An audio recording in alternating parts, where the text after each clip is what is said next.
Hello there, I am LAMIN. This is News Review. Thank you for being there. So Gina Bass, Ibrahim Kamara, Ibrahim Buaro, who all represented the Gambia at the Tokyo Olympics, have all returned to the country. A national welcome for national heroes. We have a report for you there on that, but before that, today I'll be interviewing the General Manager of the Gambia Ports Authority ferry service there, Mr. LAMIN JAWARA. Big interview with him regarding the disquiet, the uncertainty around this report that the government is planning to give a license to a private company to offer ferry service, provide ferry service there in the country. He will be talking to me on this and more.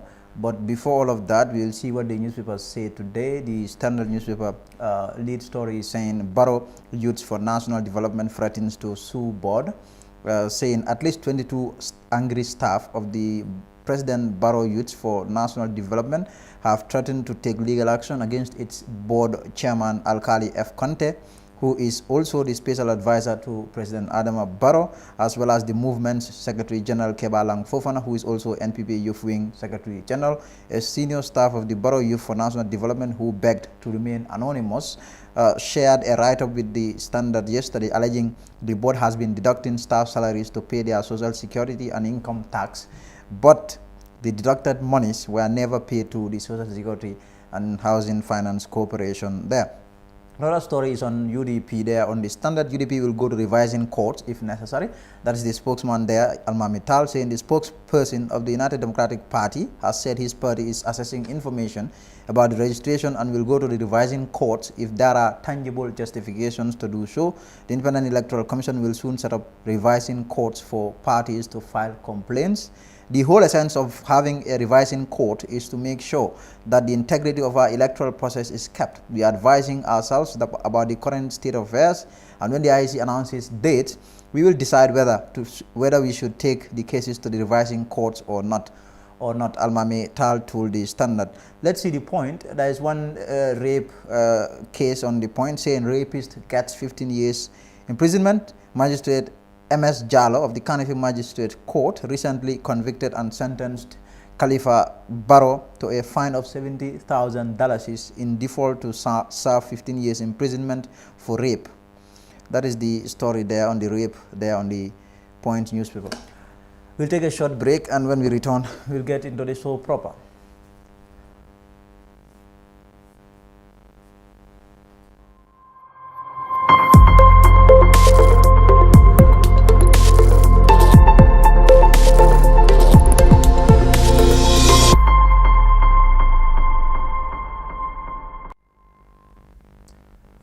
Welcome back. So Gina Bass, Ibrahim Kamara, Ibrahim Buaro, these are all Gambians. Two of them are athletes, one is a swimmer. These people represented the country well at the Tokyo Olympics. They returned to the country today to a national, or if you like, hero welcome. More in this by Mati Sengor. National welcome for national heroes Gina Bass and Ibrahim Kamara arrived in the country Thursday morning via a Turkish airline plane.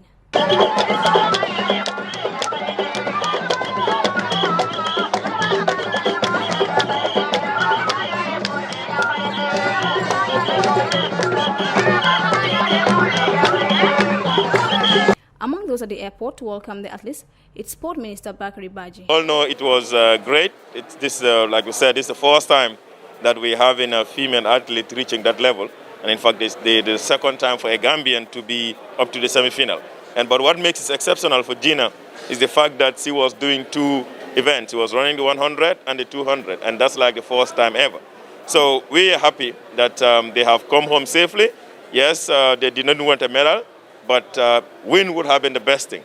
But our impression is that the fact that they have made it to get the timing to go to the Olympics and came back with that great performance, beating her best and all of that, Gambians appreciate it, and she and the rest of them deserve the welcome that she is getting today. The chef de mission of the country's delegation to the 2020 Tokyo Olympics, Anthony Tabal, is impressed by the nation's performance at the World's event. As you noticed, many national records were broken, personal bests were broken, and everybody was safe.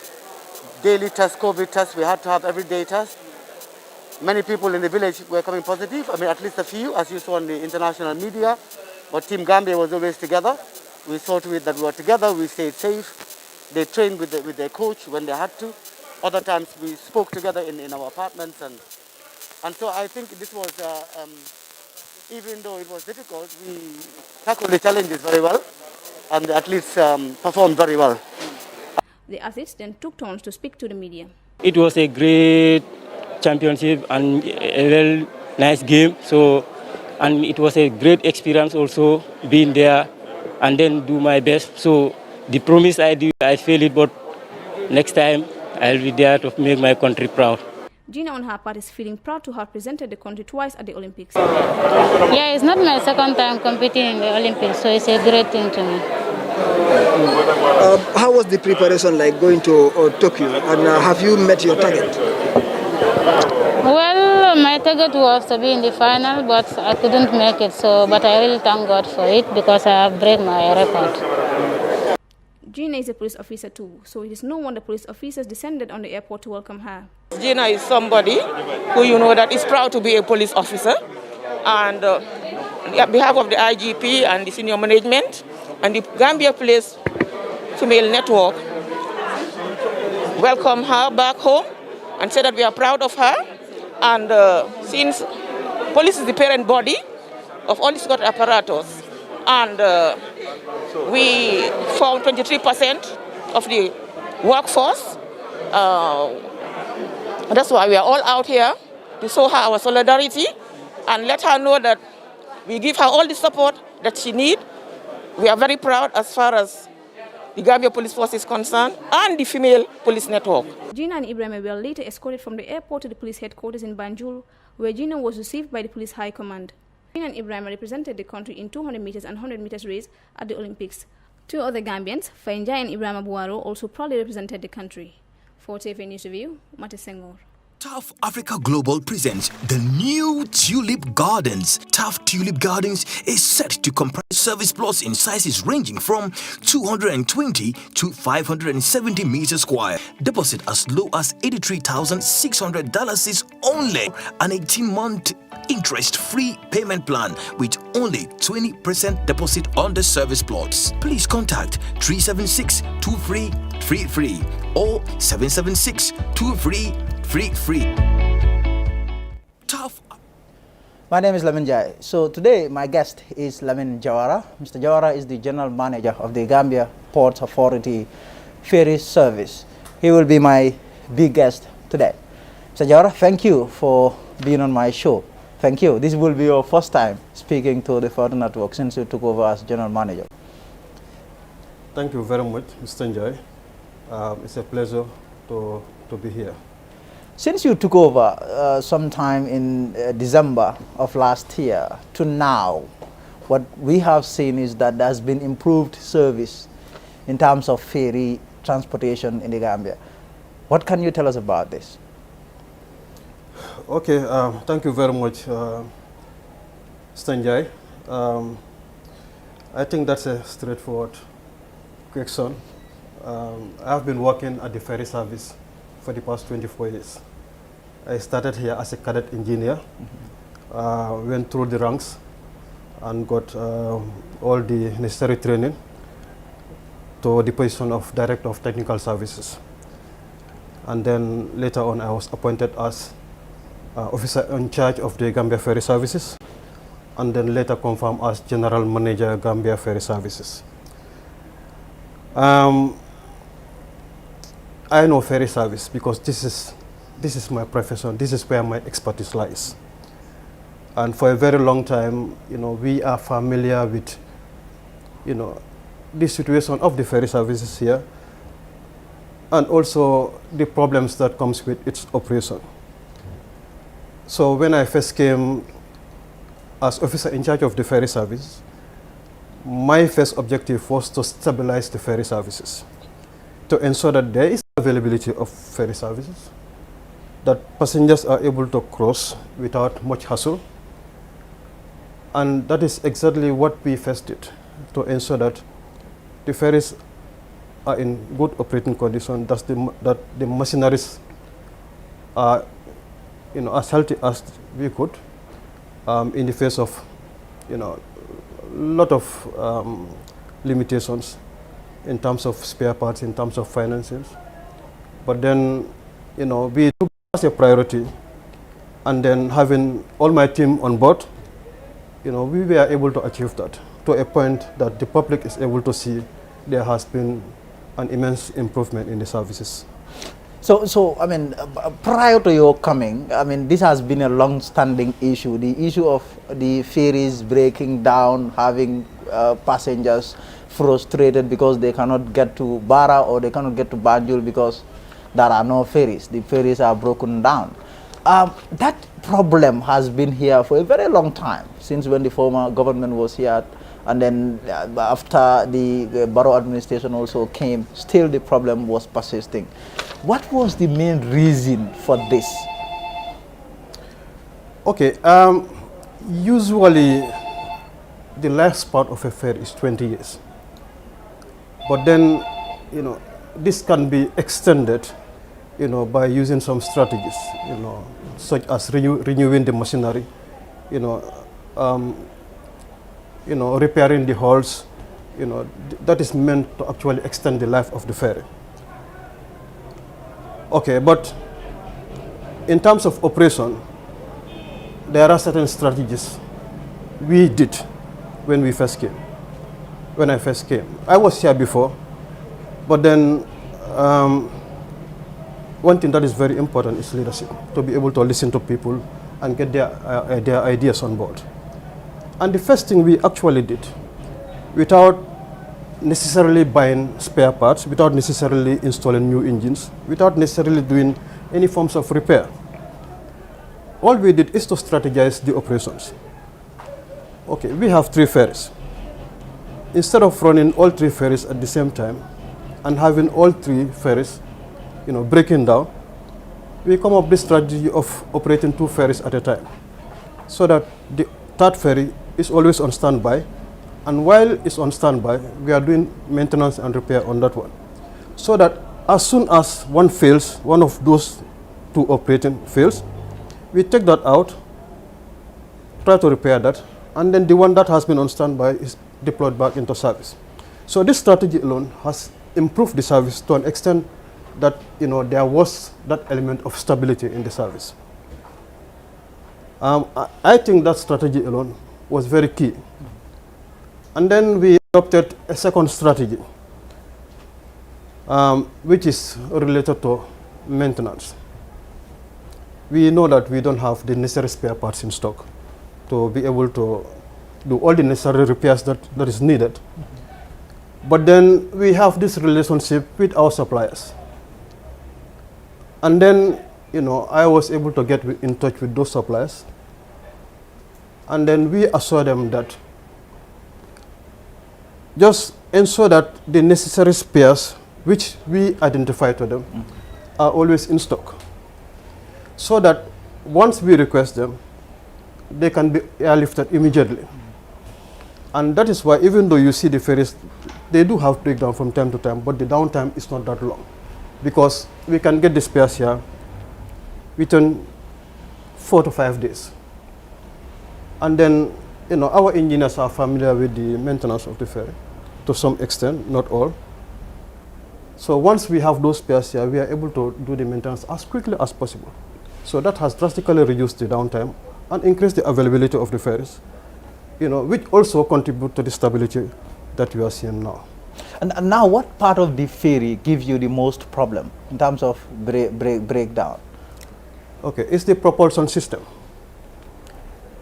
And that depends on also which ferry. Because if you look at Johe ferry, it has a pump jet.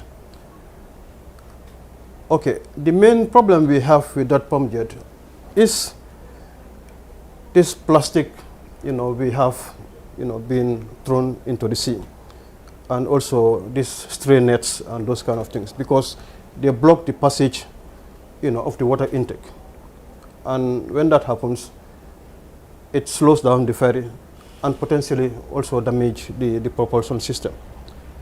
Okay, but the Canning Line ferry especially has a rudder propeller, And the design is such that the rudder propeller is a bit below the keel, so that at low water, when the propeller hits the bottom of the sea, that impact damages the bearings in the propulsion system. And that impact sometimes can go all the way to the machinery. So because of that, also we have added this also as an operating strategy, in that we, some time ago, if you realize, you will notice that during low tide, we do not operate canal live ferry. And that's exactly why we were not doing that. And that strategy alone has reduced the downtime of Kanilai almost to zero. From every 3 days having a breakdown to complete 3 months without breakdown. So these are key strategies that we brought forward, to be able to bring this stability you are seeing. The stability we are seeing, because clearly, I mean, that is stability, and myself, I've been using the sea a lot to get to the other side of the and back, and the ferry service is quite good these days. But let us talk about this thing also, the issue of corruption at the ferries. Every now and then you hear people say, okay, officials at the ferries are corrupt, in terms of, especially when regarding the queuing system, vehicles getting on the ferry. You have people who would say there will be this vehicle that will come, and then they will allow the vehicle to enter without queuing. So these things, I mean, do they happen here? What can you tell us about that? That they will bribe officers and be able to do that? Yes, Mr. Njai. You see, corruption is an ongoing fight. Corruption is a challenge even for the government. So we wouldn't say there is no corruption here. Indeed, there is. It's not all officers who will be honest 100%. But there are certain things that the public needs to understand before it is interpreted as corruption. You see, Gambia, we have some kind of, we have culture here. We have a lot of respect for the elderly people. We have respect for people at positions of responsibility. For example, yes, if you are here and then you have the minister coming, you don't expect him to be on the queue. Likewise, we don't expect the president to be on the queue. Exactly. And we don't expect even our MPs to be on the queue. We don't expect our PS, permanent secretaries, to be on the queue. These are people at positions of responsibility. You don't expect our imam from Sukuta to be on the queue. So these people are given priorities. Apart from that, there are other people who plan their journey and will write a written request for priority to my office, which is approved prior to their travel.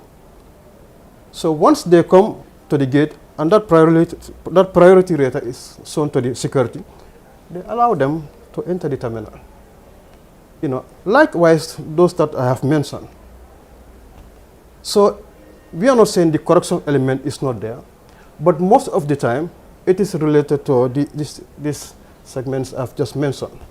It's out of giving priority to this category of citizens. We are all equal, but indeed, our culture dictates that certain privileges be given to certain people, within the society because of the extra responsibility that is on them, for the society.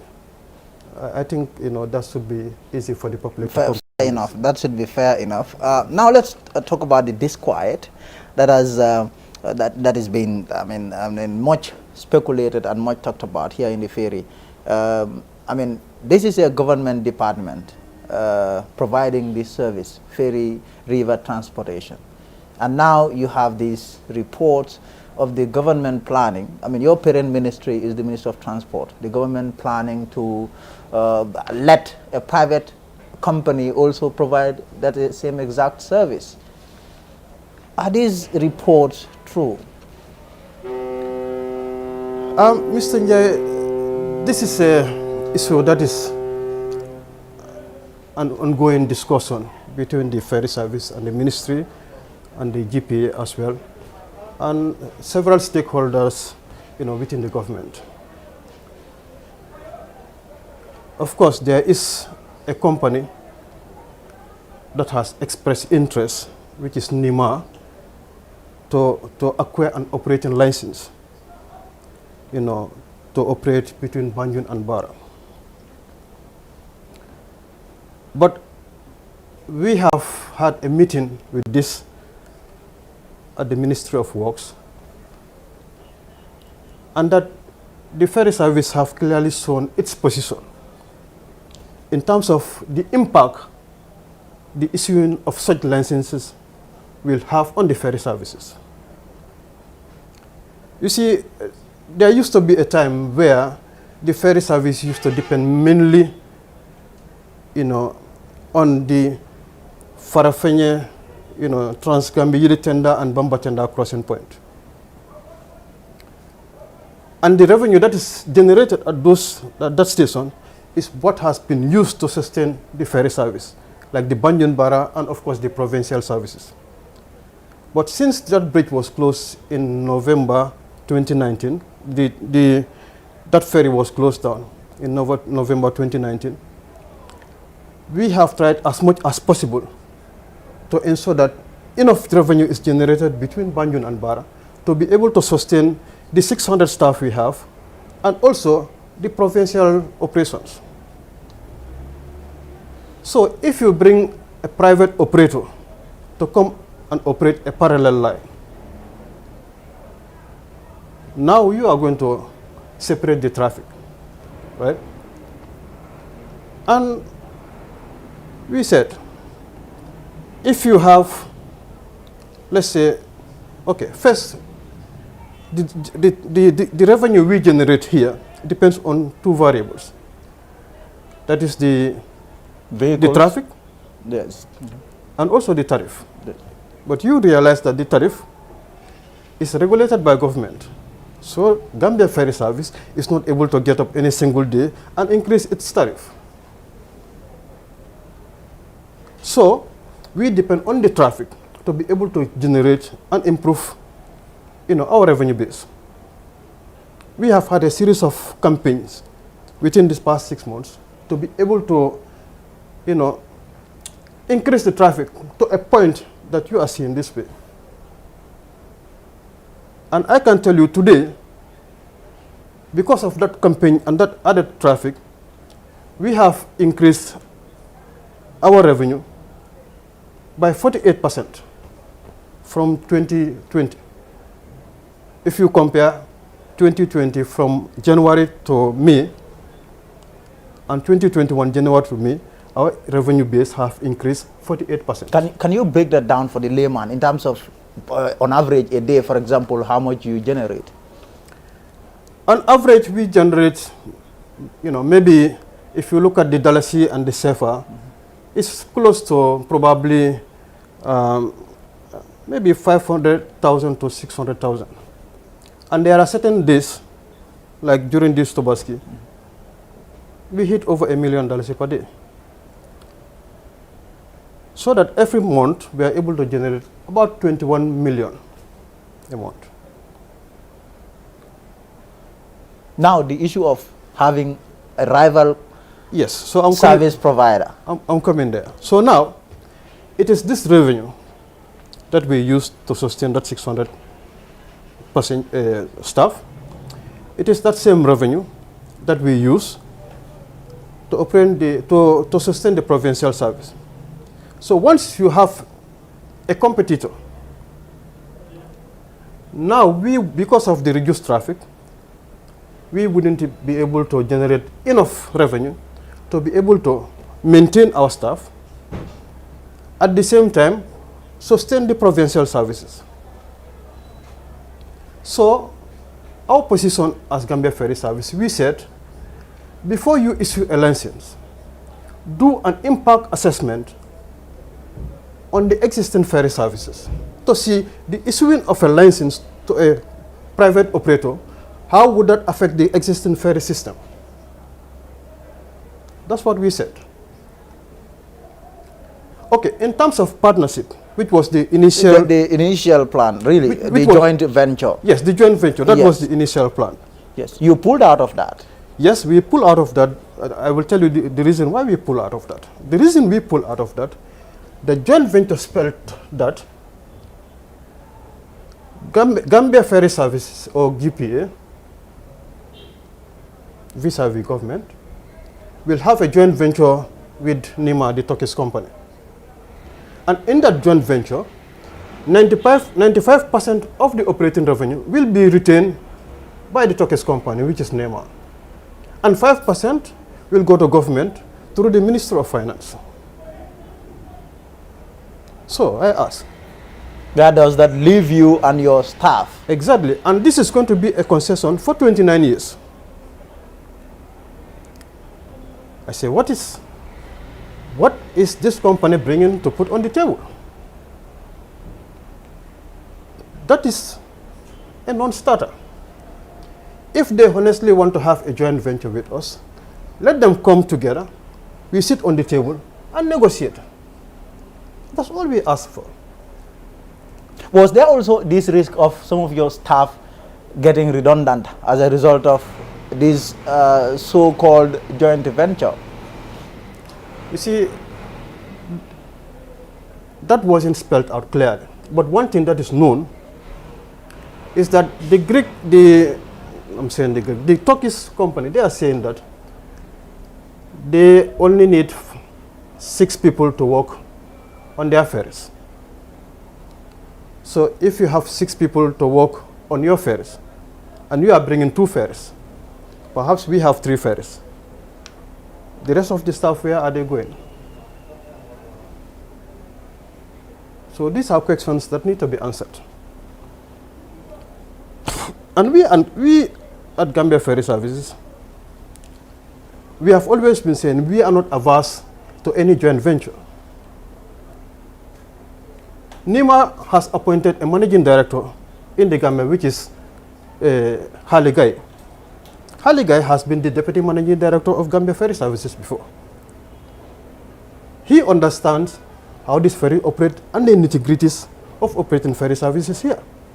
And of course, he had also had experience in a similar joint venture that we did with the Greeks, where the government... That didn't work clearly. That was a failed venture. Of course, and that is why what we are trying to prevent again. Because having a hindsight on how that deal went through, of course, we should have learned from that deal to ensure that we don't repeat the same mistakes here. And that is the reason why we are saying, let's do first a needs assessment, develop a business case, and understand, where we have gaps and how we are going to fill those gaps. Now, this issue of the joint venture, because there were also reports that there were bids. There was this issue of companies bidding. Was that something that happened?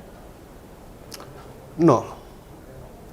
The only companies that bidded is when we published the expression of interest for the design, construction and supply of 3 ferries. That was on the newspaper. The one potentially you are referring to, that was sent on the paper, but not on our authority, and not on the collective authority of the ferry service and the Gambia Ports Authority. So who did that? Who sent that out? Of course, that particular notice was put on the papers by the managing director, Usman JAWARA, through an instruction he has given to the director of HR, the director of human resources. Was that right at all? But that time, I was out of the country. And indeed, when it came out from the papers, I asked him, how is this thing on the paper? This is not what we have agreed on. And then he said he did not put it there. Interesting. Said, yes. Then I contacted the director of HR, which is Maria Masar. I said, how come these things are on the paper? This is not what we agreed on. I've spoken to the MD, and he claimed to have no knowledge about it. He said the instruction was given to me by the MD. I said, anyway, since he said he's not in agreement, he's not aware of it, pull it down from the papers. And that's how it was pulled down from the papers. But then we later on came together and had a position on this.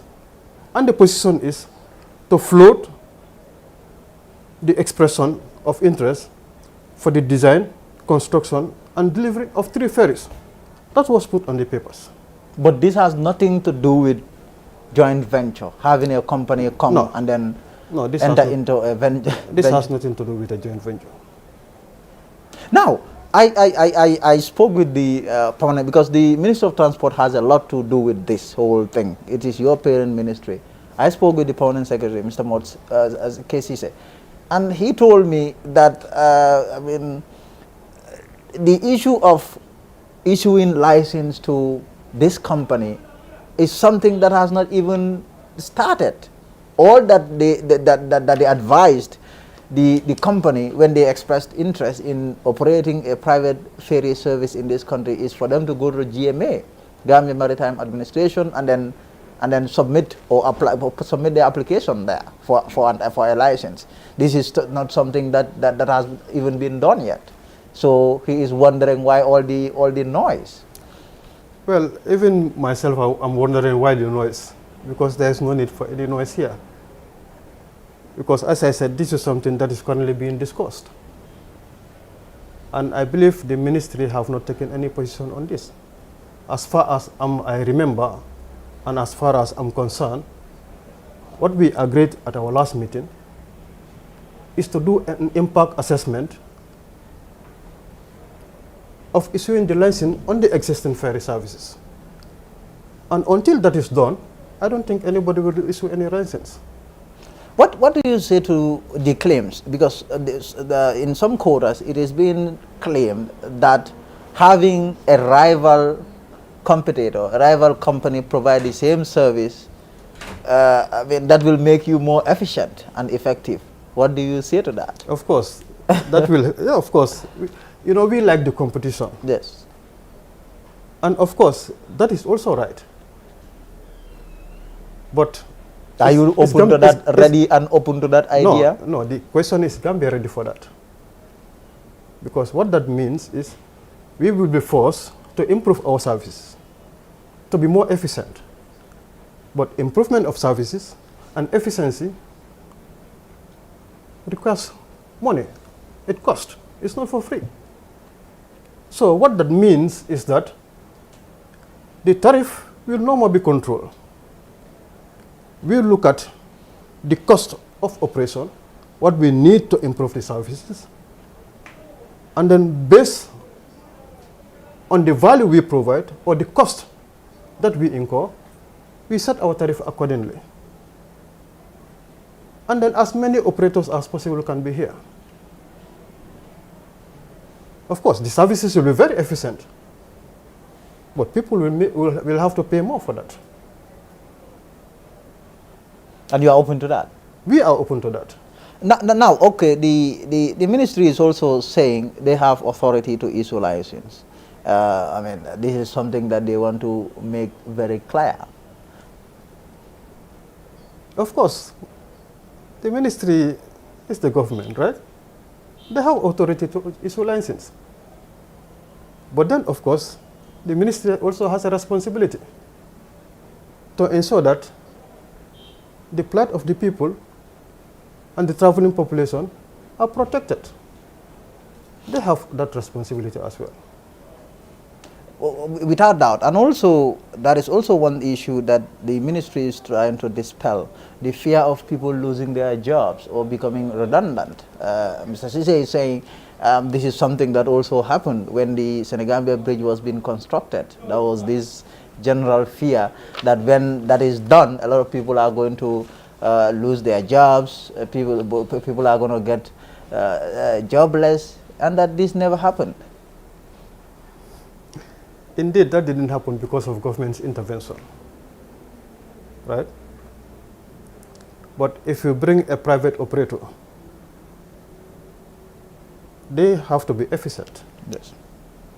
Because they are investing their money. You know, they have to get returns on those investments. So of course, the people who are needed, they will do what is needed to provide the service. And those are the people they will retain. Of course, the private sector is very, very efficient. And that is why, you know, all over the world, there is a lot of concession going on. But then, the cost has to be borne by the population as well. It is more costly. Imagine if you are a teacher living in Essel and you come to work at Banyan every day and you are asked to pay $100 per day to cross Banyan back and also to cross back. Is that something that is sustainable for the average Gambian? You know, it is from that angle that we are looking at. But we as Gambia Ferry Services, we are not averse to any joint venture, and we are not afraid of any competition. If the government said today, charge anything you want to charge, it's a free market, I can bet you let them give license to 10 companies, and we will compete with them. You will compete with them? Of course. Would you be also open to the idea of a bridge being built over Banjul Bara? This is something that even the president himself had talked about, maybe 2 years ago, 2 or 3 years ago, that there are these people that are interested in that.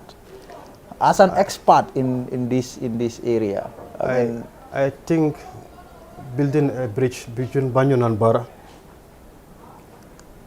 is going to create a lot of opportunities for Gambia. You think so? Yes. Look at the land value around the Banjul area and compare it with land value just opposite at the other side of the river. If the land is costing like probably Banjul, I don't know, maybe per square meter, let's just say hypothetically, 10,000 per square meter. Probably in the other side of the river, it's no more than $100 per square meter. And you having a land of that value, if your land now is revalued from, let's say, $100,000 to $1 million, that is an asset that anybody could take to the bank and take, say, a loan of $100 to start a business. So that is good for the country. Probably the fear is that going to close down the ferry service? The answer is no. It will still continue, of course. Ferry service is here to stay as long as this river Gambia is here. We have to strategize. New York City has more bridges than anywhere.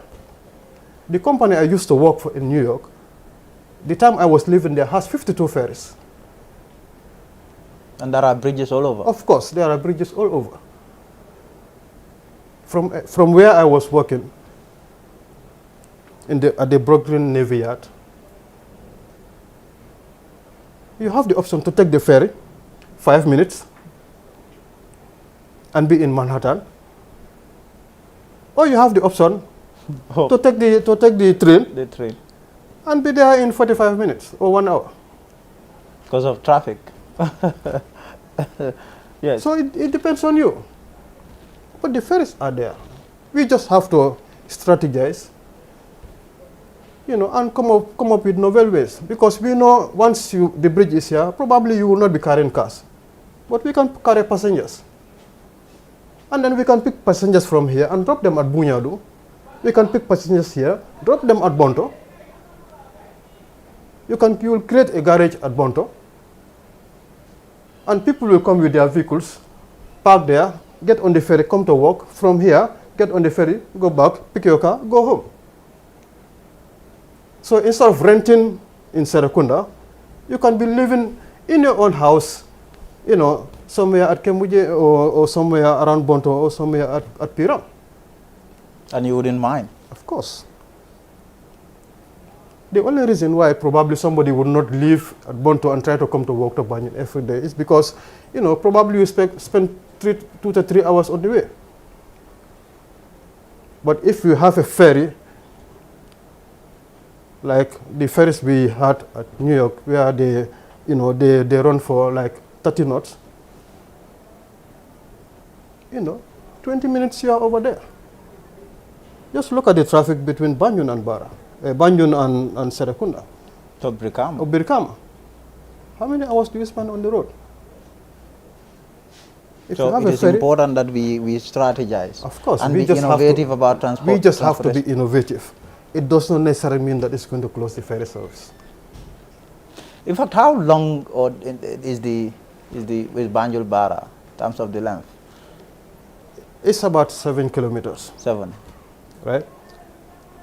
Our ferries, when they run at 12 knots, they do about 15 minutes. So with the reduced power and because of the present condition of the ferry, now you'll see some are doing, you know, 25 minutes, some 30 minutes. You know, sometimes you know, they can go more than that because of, you know, again the technical condition of the ferries, and sometimes because of the sea conditions. GM, do you have any additional remarks? Yes, probably the only thing I would say is that the public should bear with us. We are doing, you know, as much as we could to ensure that we provide a reliable ferry services. But people should also be aware of the fact that the condition of the ferries are not up to standard. Many of these ferries, like the Kunta Kinte ferry, has only 3 engines operating. The Kanila the same, the Johe the same. So we are just managing an already a bad system. But we have put plans in place by ordering engines, by ordering propulsion systems, to be able to, you know, upgrade these ferries. But the issue is the delivery period for these items sometimes are long. They go from 5 months to 6 months. You know, and that, you know, with the intervention of Gambia Ports Authority by providing us with a loan of 206 million, you know, we have already placed orders for several engines and propulsion systems, which hopefully, you know, by October we should begin to deliver some of those engines. And once that happens, you know, we will stabilize the ferries as much, you know, as possible, even better than what it is today. But then, you know, to my colleagues, I will say, you know, let them focus on the job. You know, this country is ours; it belongs to us. And the number one priority is to protect the interests of the people of this country. On that note, I thank you very much. Jim Jawara, thank you very much. By the way, where are you from? Are you from Barajali? No, I'm from Badibukarawan. Thank you very much for speaking to me, GM Jawara. We really appreciate it. Thank you. Thank you. Thank you so much. Thank you. So that is it for today's interview with Mr. LAMIN Jawara, the General Manager of the Gambia Ports Authority Ferry Services in Banjul.